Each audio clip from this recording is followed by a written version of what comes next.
Kenapa? Karena dalam buku Jesse Livermore, Trade Like Jesse Livermore, modal kita hilang paling banyak 10% dari modal kita. Nah, kalau teman-teman masuk 100 juta, siap nggak kehilangan uang 10 juta? Kalau nggak siap kehilangan 10% yaitu 10 juta, jangan masuk 100 juta dulu. Uang kalian siap hilang berapa? Misalnya, udahlah siap hilang 5 juta. Berarti maksimal yang teman-teman bisa taruh 50 juta.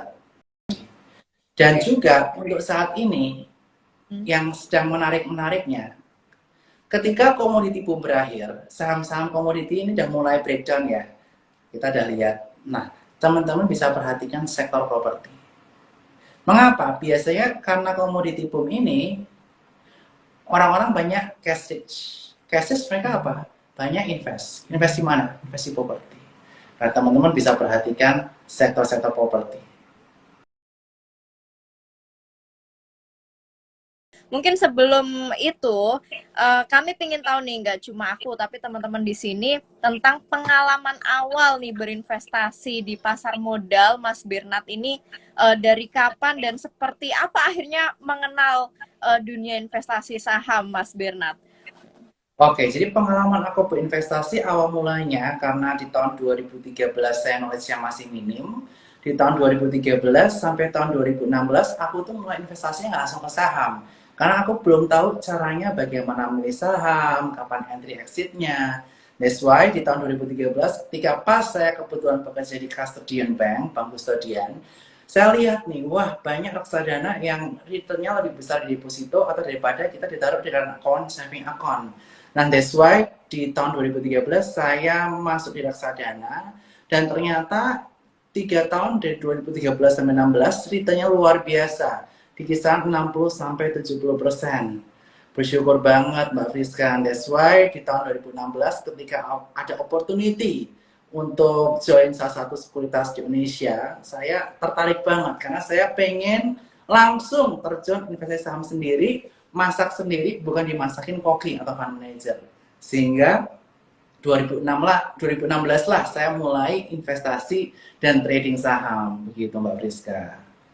Oke, jadi singkatnya berawal dari reksadana ya, Mas Bernard ya, waktu itu ya. Betul. Oke, wow, nice banget nih teman-teman, cocok banget buat teman-teman netizen yang sering DM bingung mau mulai dari mana, reksadana atau saham dulu, boleh mungkin ngikutin seperti cerita Mas Bernard waktu dulu ya, reksadana, terus akhirnya berani ya setelah tahu seluk-beluknya seperti apa, memberanikan diri untuk terjun di saham langsung. Keren nih teman-teman ya, bisa mencontoh lah paling nggak seperti itu. Returnnya lumayan juga ya ternyata ya, 3 tahun Mas Bernard ya.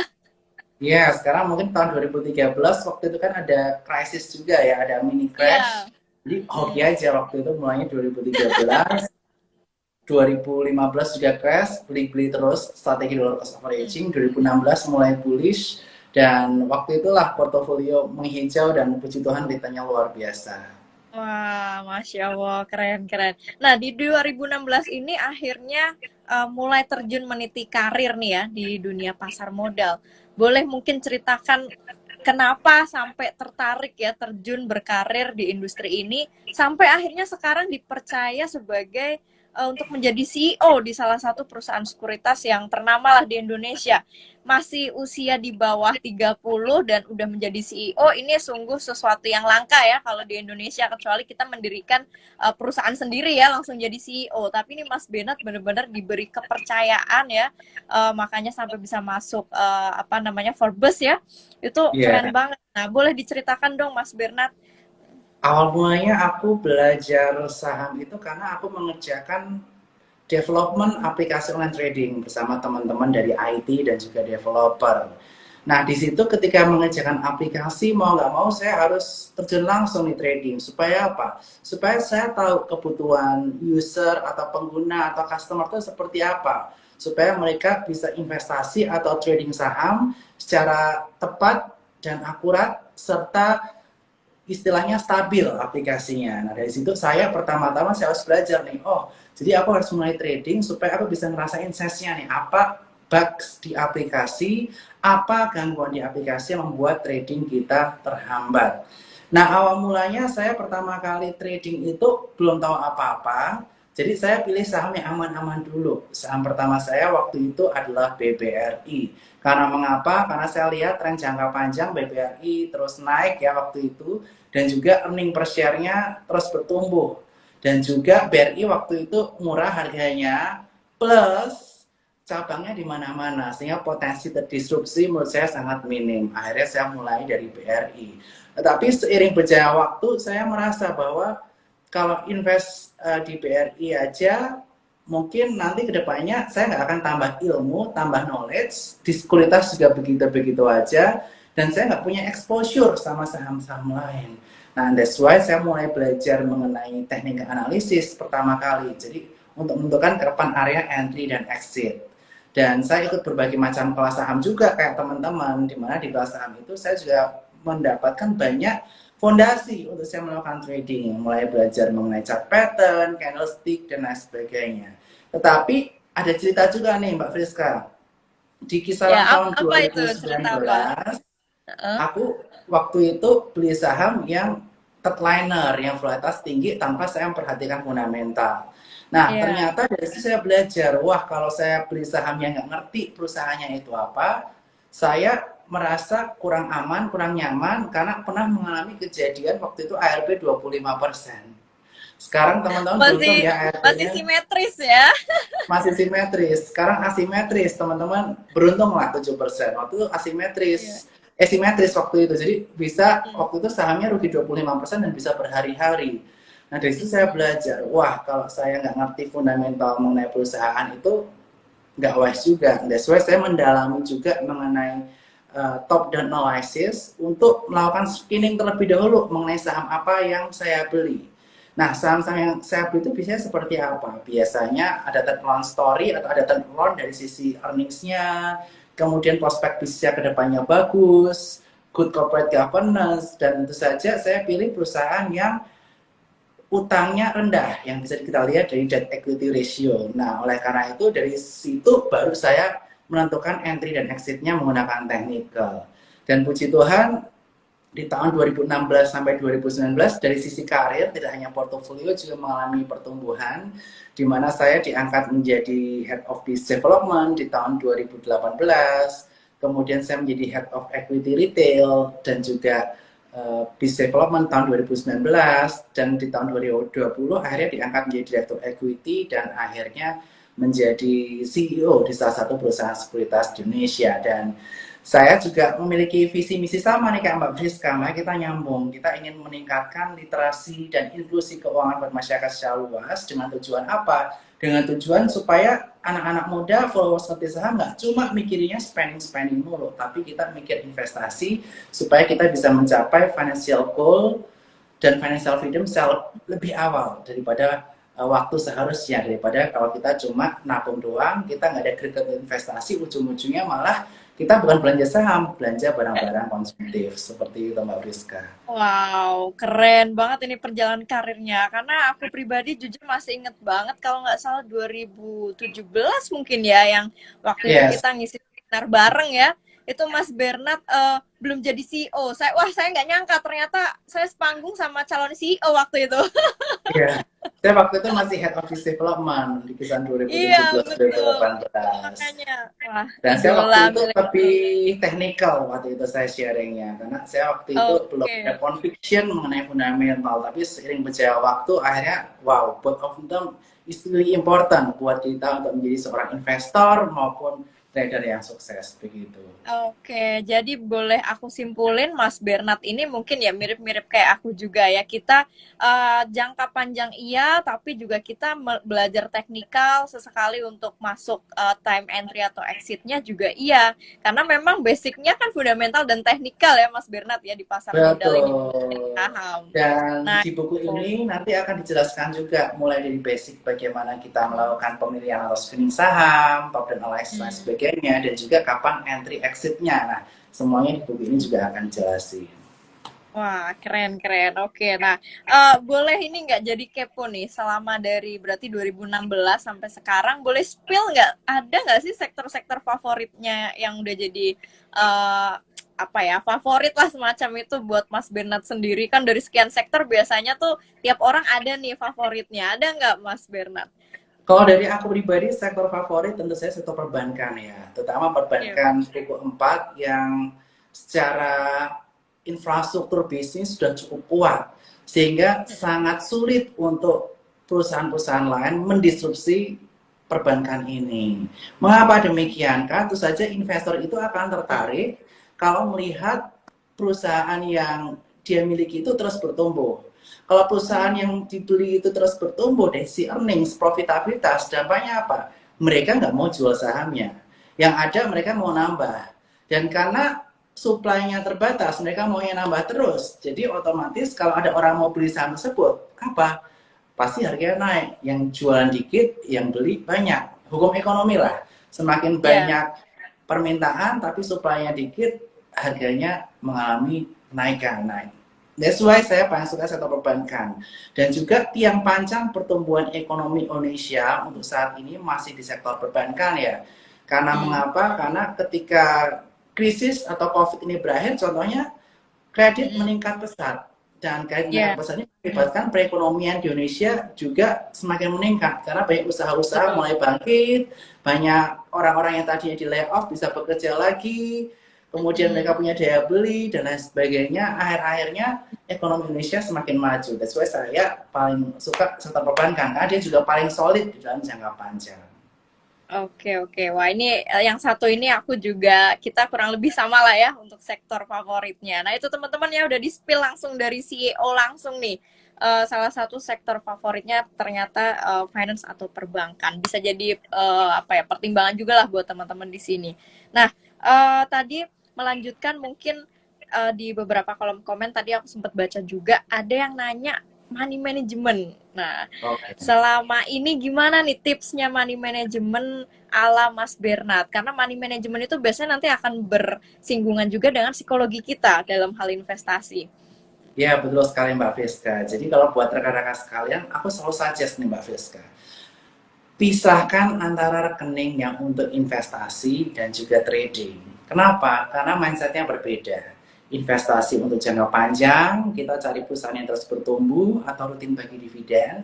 Sedangkan untuk trading, fokusnya adalah jangka pendek hingga menengah. Sehingga kalau ujung-ujungnya dicampur, ujung-ujungnya invest nanti malah untuk trading. Tiba-tiba harganya rally, kita nggak sadar, kita beli lagi, malah anjlok. Nah, that's why untuk investasi dan trading itu rekeningnya harus dipisah. Itu yang menjadi perhatian.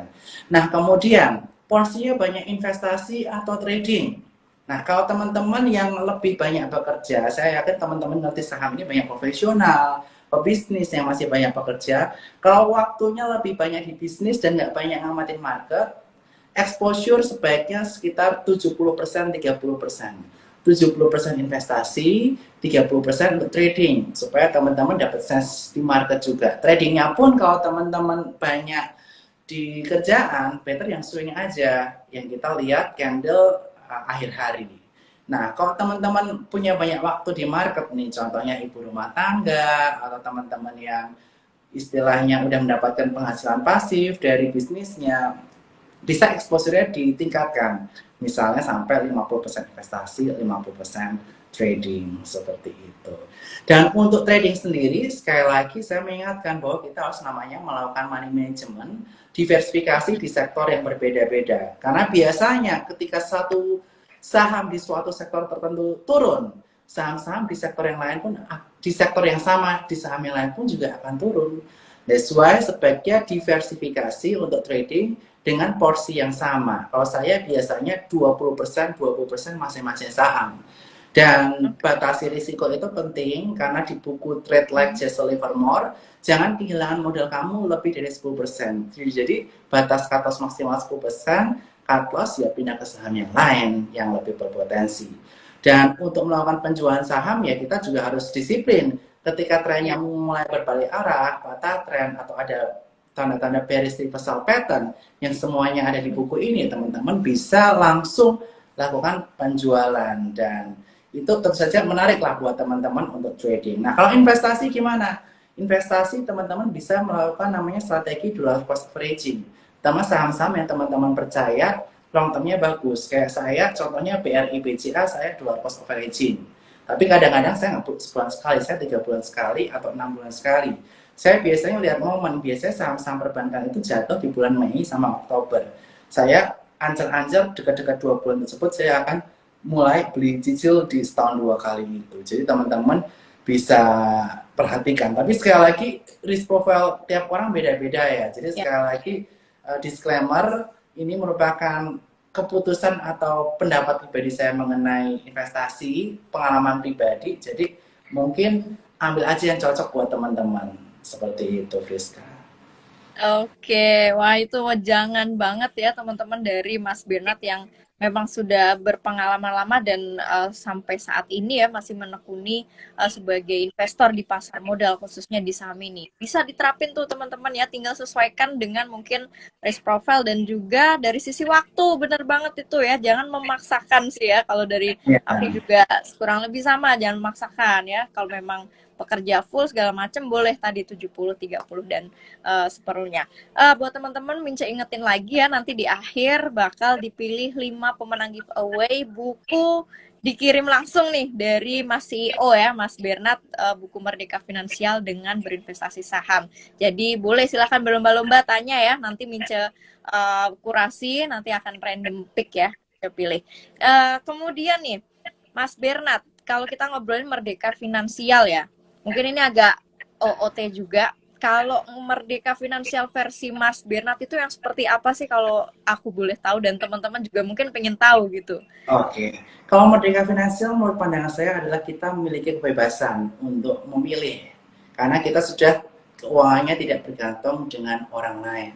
Sebagai contoh apa? Sebagai contoh adalah misalnya kita selama ini biaya hidup sehari-hari masih bergantung dari orang tua. Kalau misalnya kita kena cut dari perusahaan, kita masih harus bergantung sama orang lain, nggak punya tabungan. Selain itu, saya juga, menurut pandangan saya, Merdeka Finansial itu bukan berarti kita udah punya banyak duit berkelimpahan, kita bisa spend sebesar-besarnya, bukan begitu. Tapi dengan dana yang bisa kita miliki ini bisa menjadi fondasi buat masa depan kita, untuk membangun keluarga yang baik, untuk mencapai finansial goal kita, dan tentu saja kedepannya bisa menjadi berkat juga buat orang-orang sekitar kita. Itu pandangan saya. Jadi Merdeka Finansial itu bukan berarti yang kita itu udah leha-leha nggak butuh duit, enggak. Tapi kita bisa masuk ke tahap pertama Merdeka Finansial. Apa? Yang pertama adalah kita memiliki kecerdasan keuangan. Kita tahu berapa uang yang kita spend tiap bulan, berapa persen untuk dana darurat, berapa persen investasi. Kemudian tahap selanjutnya kita udah punya dana darurat nih. Kemudian income bulan kita udah cukup mengcover kehidupan sehari-hari. Kita tinggal tambahin terus investasinya. Sampai suatu titik dana investasi ini sudah cukup untuk mengcover biaya hidup bulan kita, walaupun kita nggak ada active investment. Tetapi saya menyarankan nih buat teman-teman yang masih muda, yang masih di bawah 40 tahun terutama, di usia produktif atau usia emas ini sebaiknya kita memaksimalkan talenta kita. Karena mengapa? Dengan kita meningkatkan active income, misalnya kita investasi di saham, returnnya setahun 6-7% ke 10% aja, itu kita udah mendapatkan hasil yang luar biasa. Nah, that's why menurut saya kalau kita masih di atas 40 tahun, wajib perlu namanya active income. Itu menurut pandangan saya. Jadi bukan berarti teman-teman harus pensiun dini ya Merdeka Finansial. Begitu, Priska. Betul, betul sekali. Nah, ini teman-teman ya, jadi masing-masing nanti teman-teman akan menemukan meaning of financial freedom ya, buat masing-masing seperti apa. Nah, kalau boleh tahu di buku Merdeka Finansial dengan investasi saham ini, ada nggak mungkin bisa di-spill juga langkah-langkahnya yang real ya, yang bisa kita lakukan ya sebagai generasi muda untuk bisa mencapai merdeka finansial melalui investasi saham ini, Mas Bernard? Oke, jadi di awal ini di halaman sampai 25-30 saya bercerita mengenai kerja keras saya untuk membangun karir, mendapatkan active income yang cukup besar, hingga punya dana tabungan darurat, hingga investasi. Mengapa kerja keras itu penting? Kerja keras itu penting karena zaman sekarang anak muda itu udah di-spoil atau di-pamper sama namanya Gojek, Tokopedia, sehingga dampaknya apa? Dampaknya ya orang kebiasaan hidup instan, mereka maunya cuan cepat. Padahal Mbak Friska, kalau kita maunya cuan cepat, ujung-ujungnya kita banyak bisa ketipu sama namanya investasi bodong, seperti robot trading, atau judi online berkedok trading, gampang diiming-iming cuan cepat kalau kita nggak biasa namanya kerja keras. Sehingga untuk membentuk mindset kita seorang investor yang nggak mau cuan cepat tapi lebih profit jangka panjang yang konsisten, kita wajib namanya bekerja keras. Dan di sini saya contohkan juga beberapa sampel mulai dari Serena Williams, Kevin Hendrawan, dan lain sebagainya. Dan kemudian kedua, setelah teman-teman melakukan kerja keras mendapatkan active income, teman-teman jangan lupa di sini melakukan financial planning. Di buku ini juga dijabarkan bagaimana teman-teman melakukan financial planning sehingga teman-teman tiap bulannya bisa menyisihkan untuk dana darurat. Sampai dana darurat terpenuhi, teman-teman bisa mulai namanya investasi. Nah, di sini kita juga jelaskan. Dan investasi sendiri, sekali lagi Mbak Friska, kita jangan ikut-ikutan. Setiap orang memiliki risk profile masing-masing. Ada yang konservatif, moderat, agresif. Ada yang fokusnya jangka pendek, menengah, hingga panjang. Dan instrumen itu sangat bergantung dengan risk profile dan jangka waktu kita plus ketersediaan waktu kita di market. Kalau kita sama sekali nggak ada waktu untuk ngamatin market, ya better kita reksadana. Atau kita dollar cost averaging saham-saham yang uptrend dalam jangka panjang. Tapi kalau teman-teman ada kemauan untuk belajar, mau berjuang, karena bentuk investasi saham itu langsung cuan, teman-teman bisa masuk ke investasi saham. Dan di sini dijelaskan juga saham itu apa dan lain sebagainya. Dan sebetulnya dalam 10 tahun terakhir, di sini juga dijelaskan return saham plus dividen itu paling besar dibandingkan dengan forex, deposito, obligasi, ataupun emas. Akan tetapi, dalam memilih saham itu, berbagai hal perlu kita lakukan. Nah, di sini dijelaskan nih, mulai dari analis fundamental untuk menentukan what to buy. Di sini dijelaskan top down analysis. Dan kemudian saya jelaskan juga strategi-strategi nggak langsung trading, investasi.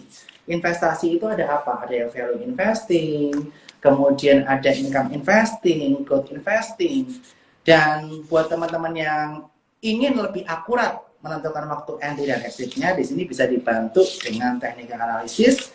Dan di sini saya sebutkan juga beberapa pattern yang perlu teman-teman pelajari untuk menentukan itu waktu yang good to buy or not. Nah, di sini banyak banget nih, ada technical chart-nya dan lain sebagainya, yang tentu saja ini bisa membuat teman-teman setelah baca buku ini memiliki fondasi yang mantap untuk mulai trading saham. Dan basic dari buku ini sebenarnya adalah 3M+1D.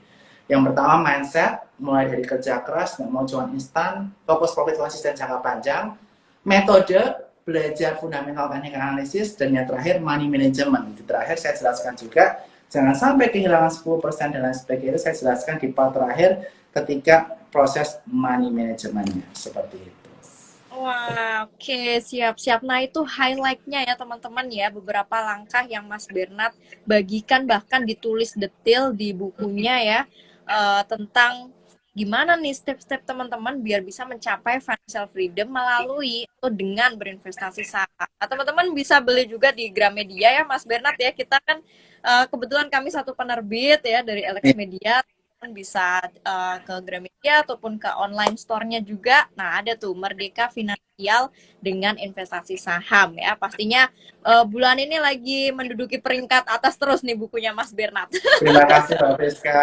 Baru launching soalnya, baru launching Mei kemarin. Jadi thank you banget buat Mbak Friska, baru sebulanan buku launching udah diundang kemari. Wah, wajib dong. Ini pokoknya sosok-sosok inspirasi itu harus hadir di Ngerti Saham juga. Nah, Mas Bernard, aku izin untuk mulai nyicil beberapa pertanyaan ya. Ini banyak banget yang udah masuk. Teman-teman boleh ya tanya apapun, nanti yang beruntung, yang dapat rezekinya ya, nanti akan dapat buku dari Mas Bernard langsung ya. Dikirim langsung sama CEO-nya loh, bukan dari Mince ya. Ini tadi juga dadakan Mince dikasih kejutan juga nih. Oke, sebentar nih.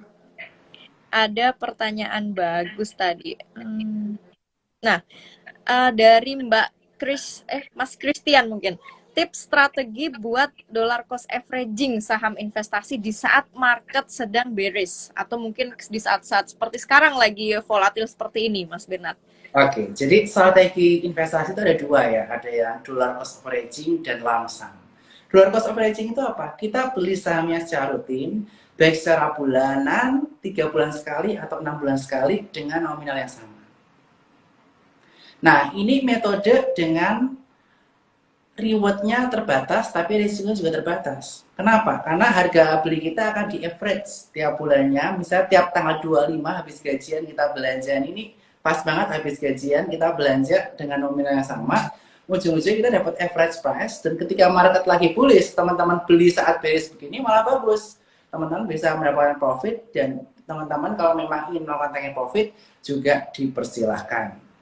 Nah, kalau lamsam gimana? Lamsam itu reward to risk ratio-nya rewardnya besar, risikonya juga besar. Kenapa begitu? Karena kita harus bisa timing nih, kira-kira kapan waktu yang tepat untuk kita beli. Padahal kita sebagai manusia sulit untuk menentukan, bisanya memperkirakan. Kita nggak mungkin beli paling rendah, jual paling atas. Itu nggak mungkin. Yang tahu hanya Tuhan itu. Jadi teman-teman perlu dicatat, teman-teman nggak mungkin. Nah, lamsam ini strateginya dibantu dengan menggunakan teknik analisis. Teman-teman lihat area supply and demand-nya, terutama area demand-nya, kira-kira aksi sellernya udah berakhir dan udah berada di area support kuat, teman-teman bisa beli lamsam di tiap area-area support kuat. Nah, nanti ketika market kembali bullish, teman-teman malah saatnya take profit. Atau kalau teman-teman mau jangka panjang juga masalah, terutama untuk saham-saham yang sekali lagi earnings-nya konsisten naik terus tiap kuartal, tiap tahunnya. Nah, itu yang menjadi catatan kalau teman-teman mau invest. Jangan invest di perusahaan yang istilahnya bottom line-nya stagnan atau cenderung turun. Karena kenapa? Contohnya nih, Mbak Friska, aku punya apartemen. Tapi apartemennya itu istilahnya yang mau nyewa dikit. Nah, ujung-ujungnya apa? Nggak ada yang mau beli apartemennya. Ujung-ujungnya harga apartemennya turun. Kita jual dulu kalau mau jual. Tapi kalau harga sewanya apartemennya terus naik, orang-orang berbondong-bondong mau beli untuk invest di apartemen tersebut. Sama dengan saham. Kalau harga earnings-nya terus naik, potensi dividennya akan terus tambah tinggi. Ujung-ujungnya apa? Investor akan terus masuk di saham tersebut. Walaupun sekali lagi di dalam jangka pendek, fluktualitas market itu merupakan hal yang wajar.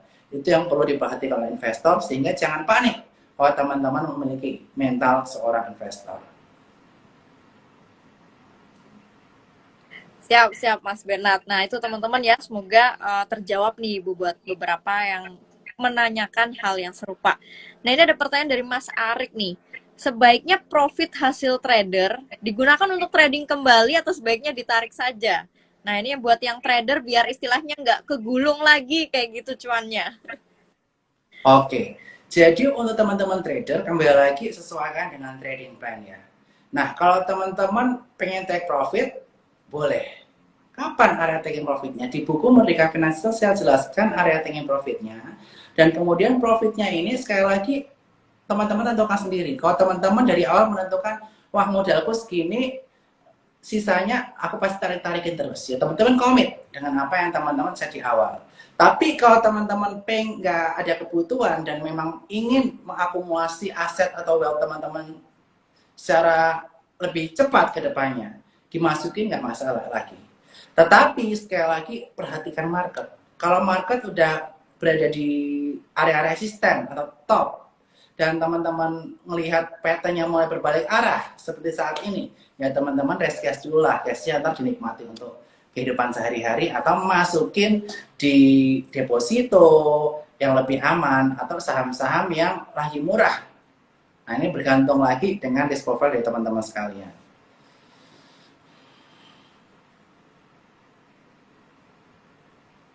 Oke, siap Mas Bernard. Nah, ini pertanyaan berikutnya nih dari Bang Jack. Tips and trick cara menghindari FOMO dan greedy. Nah, ini biasanya mungkin banyak gabung forum, grup, akhirnya FOMO-nya potensi FOMO-nya itu lebih gede gitu. Nah, gimana tuh Mas Bernard tipsnya? Untuk mengatasi FOMO, intinya adalah do your own research atau hashtagnya DYOR. Artinya apa?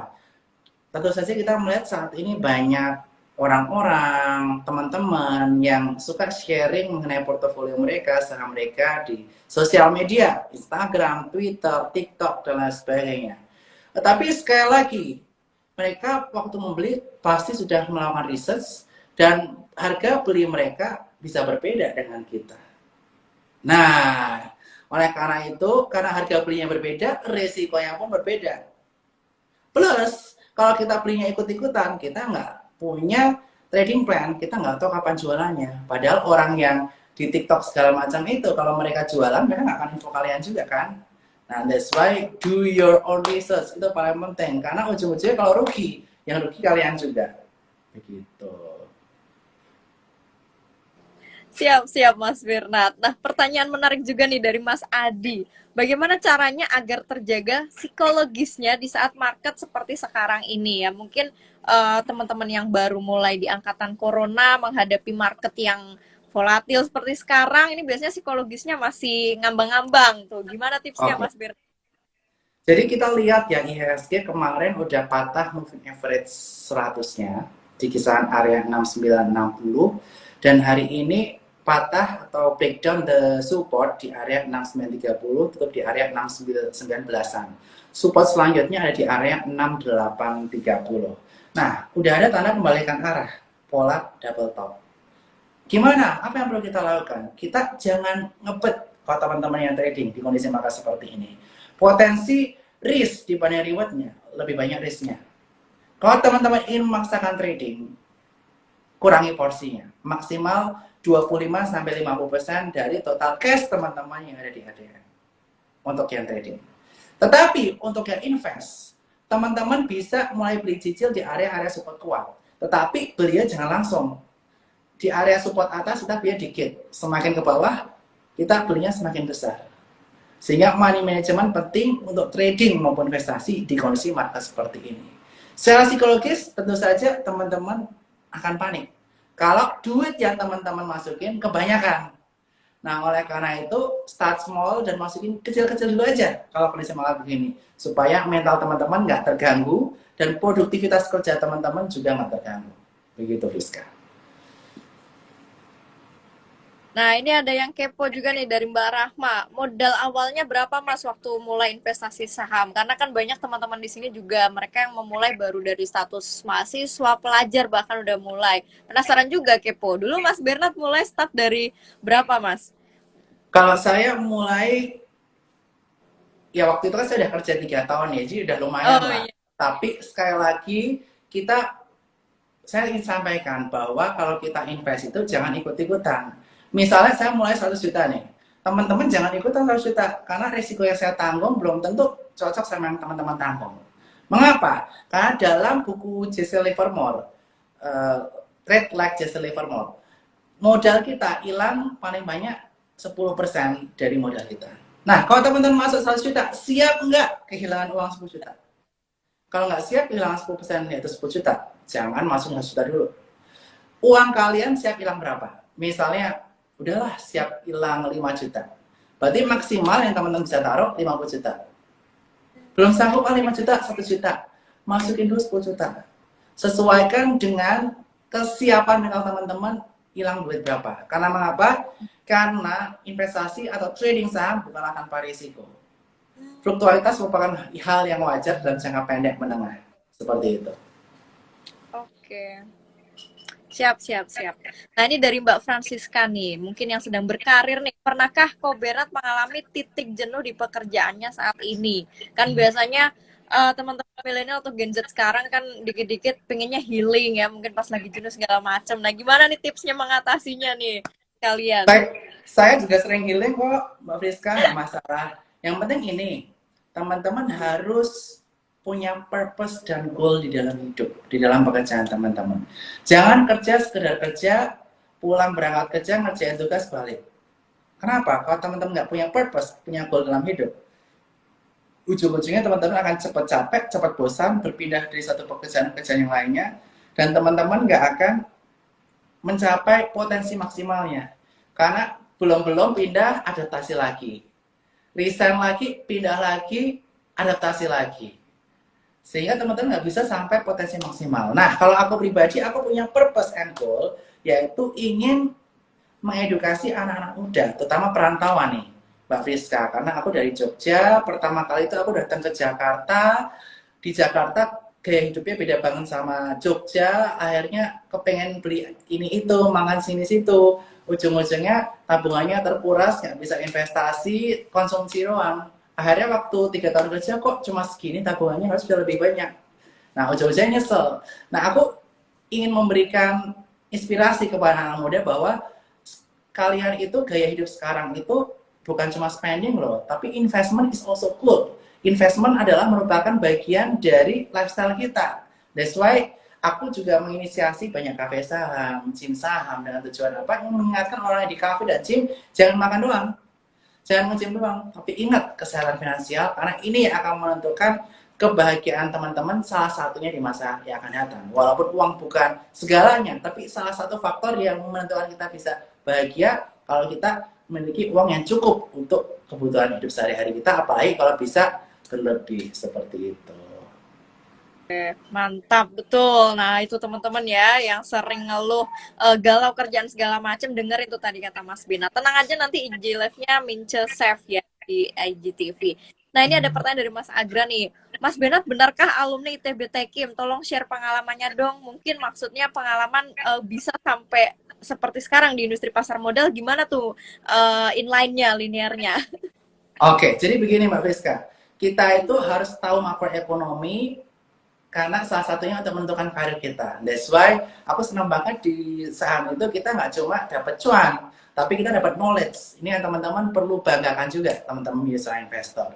Jadi tahun 2009-2013 saya kuliah di teknik kimia, tetapi di tahun 2013 ke 16 harga oil atau minyak mengalami penurunan cukup signifikan. Padahal aku awal mulanya memiliki cita-cita bekerja di perusahaan oil and gas. Nggak bisa dong, banyak yang di layoff malahan di tahun 2013-2014. Nah, that's why waktu itu aku beralih, ya aku coba cari pekerjaan lainnya lah yang bisa menghasilkan income yang lumayan lah. Karena waktu itu aku juga pengen ya fresh graduate udah bisa lumayan untuk ditabung dan lain sebagainya untuk bisa lebih cepat mendapatkan banyak tabungan, bisa mencapai financial goal dan sebagainya.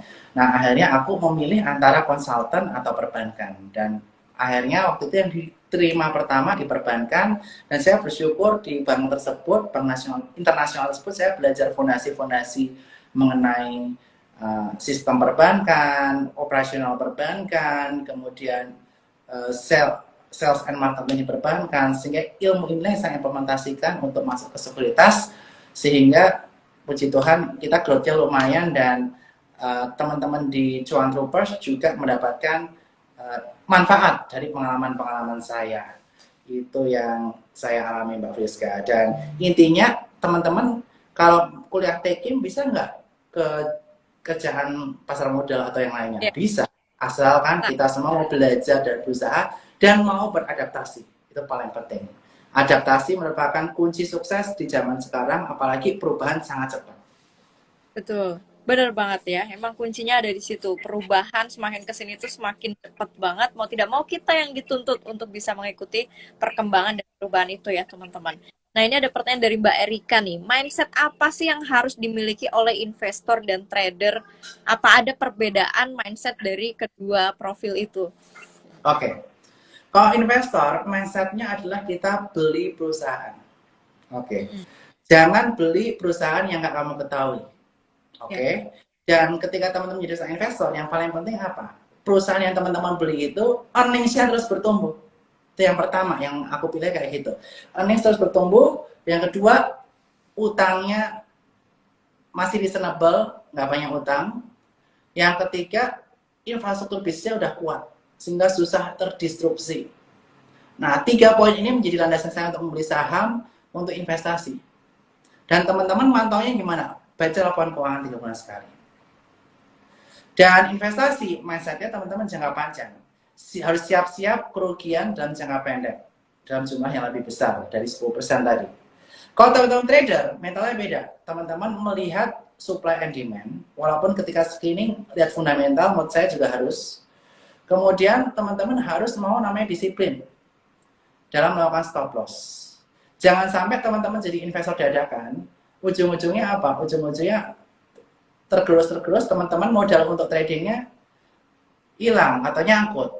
Nah, oleh karena itu saya selalu bilang dari awal, rekening untuk investasi dan trading harus dipisah supaya mindset teman-teman tepat untuk di kedua sisi tersebut. Ya, Mas Benat, pencerahannya nih. Nah, dari Mas Prayoga nih, pertanyaan agak berat ini.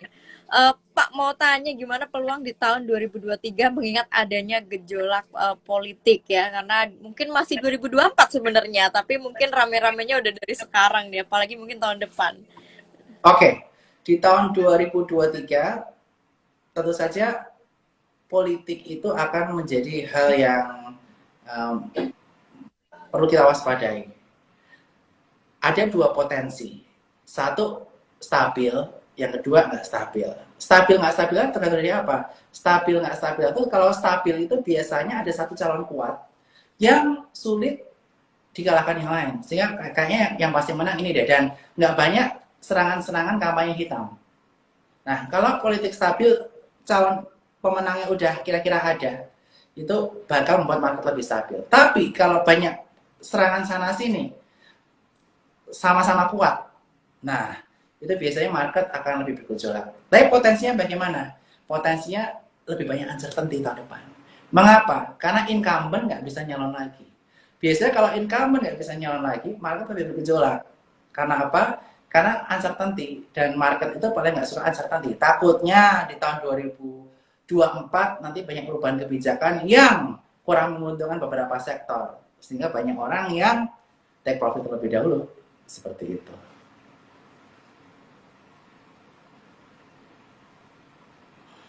Nah, ini mungkin yang trader nih, yang trading. Kok Bernard, akhir-akhir ini banyak saham yang false break. Ada tips nggak biar nggak kejebak di saham-saham yang mungkin false break itu?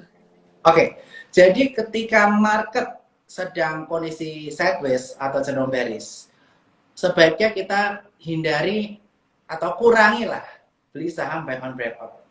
Mengapa? Karena potensi saham-saham false break akan banyak. Ketika market sideways atau cenderung bearish seperti saat ini, teman-teman sebaiknya gunakan strategi buy on weakness. Di area support kuat, terutama bekas area breakout-nya sebelumnya, dia pullback ke area tersebut, ada rejection, ada volume di situ. Nah, itu tanda itu merupakan support yang kuat dan udah terusin beberapa kali. Kita bisa beli cicil di area support-support tersebut. Strategi better buy on weakness atau buy on pullback daripada buy on breakout. Itu yang bisa saya sampaikan.